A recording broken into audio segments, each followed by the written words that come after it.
The president is now on his way home. The summit came to an abrupt end, the two sides calling off a scheduled lunch and a joint signing ceremony. Joining us right now is Pennsylvania Congressman and House Foreign Affairs Committee member Scott Perry. And Congressman, it's good to see you this morning. Thanks very much for joining us. Give us your reaction to what took place overnight.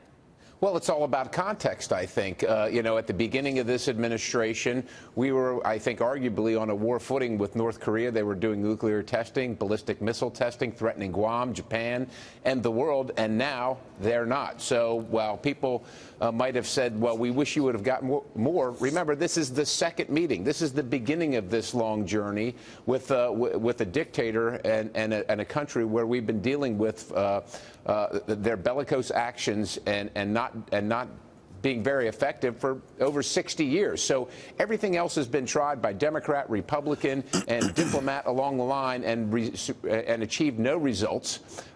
We're at least talking, and they're not saber rattling. So I think this is all good progress. It's all also in the context of their culture, where trust and relationships are as important as anything. And while we can send diplomats, apparently, having the president meet at the top with the chief negotiator is the most important part of this. We as Americans don't like to see our president meet with dictators and despots and people that we think should be tried for war crimes. But the issue here is that talking is much better than fighting, better than sending our boys and girls to war. Yeah. And so while we find that the talks uncomfortable because of who Chairman Kim is and what he does with his people, it's preferable to the alternative. So all in all, I think this is a plus. The president didn't give up anything. The sanctions are still there. Right. We know that they have much more nuclear capacity than they're talking about, and the president stood firm. Anybody that's ever bought a used car or a house knows that sometimes you have to be willing to walk away to get a good deal. That's what the president did. Right, which is why you said at the top of the show, Dagan, this wasn't a disappointment. This wasn't a failure.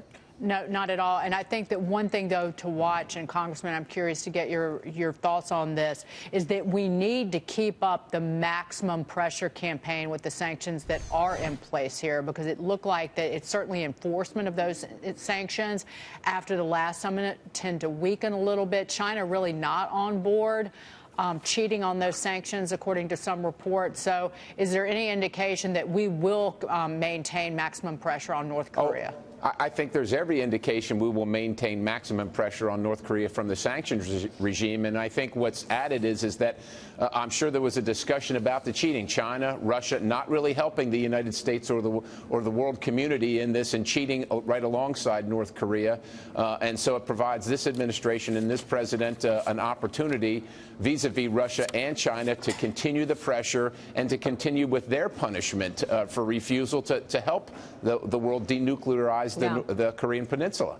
Congressman Steve Forbes here. Do you think there's a chance we're going to resume military exercises together to show that our commitment is not wavered at all? I think that has to be on the table for us. There's a certain amount of time that once it goes by, you've really lost a component of readiness, and I'm sure the president knows that. Certainly Mike Pompeo, as a former Army officer, knows that. So I think that has to be on the consideration, and that will also continue to increase the pressure. I know they want to have a good relationship with Chairman Kim, but he's got to see that America stands strong and prepared to do what it needs to do if they get out of line. Yeah. So go ahead. Thanks, Congressman. This is Morgan. There's actually at least 36 companies, Chinese, Russian, that are an open violation of the sanctions. And so we could potentially have the Treasury Department there issue secondary sanctions. But I think you bring up a great point with China, because the Chinese, of course, President Xi, are hoping that we are going to sign a new agreement with them. What do you think the president walking away from this negotiation not only says to the Chinese, but to the Taliban in Afghanistan, who are in the middle of negotiations with, and to the Iranians, who reportedly may also want to negotiate? Right. I think what it shows the rest of the world, this president means business, and he's got 2 more years at least in this term. So if they were hoping for a quick resolution where they could have their way based on the pressure on an American president for an election or something, it's not present. They better get to the table. Yeah, that's a good point. So Congressman, there's no likelihood that we're going to have a de facto recognition of North Korea as a nuclear power. Some are worried that we're going to go that path, try to make them a normal nation, but it was unrealistic to expect they're really going to truly denuclearize.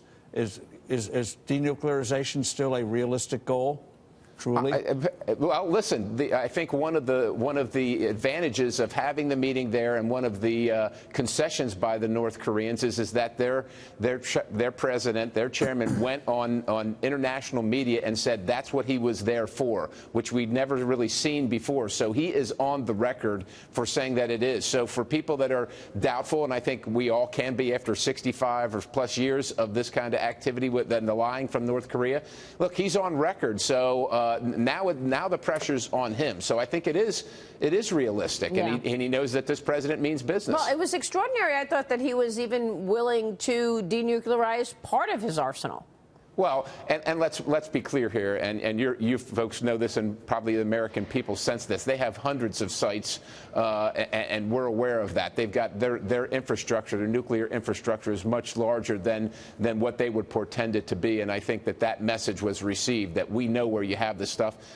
You're going to have to get rid of all of it before we're going to give you any relief here, and then we can discuss the other things that can happen that'll be great for North Korea and the North Korean people. But wasn't there speculation that our team wanted a list of the sites, wanted more recognition of where the nuclear sites were, even if the U.S. knew about them already? Well, that's the point. I mean, we think we know about them, but if they give us a list, you might find other things that we don't know about. The point is how do you verify denuclearization unless two things? You know where they have the stuff, and you're there to check it out personally and make sure that it's been removed. So we got to start out with a common framework of these are the sites that we're interested, these are the materials we're interested in, and then this is the disposition. You have to have that common operating picture, and the only ones that can really truly verify that are the North Koreans.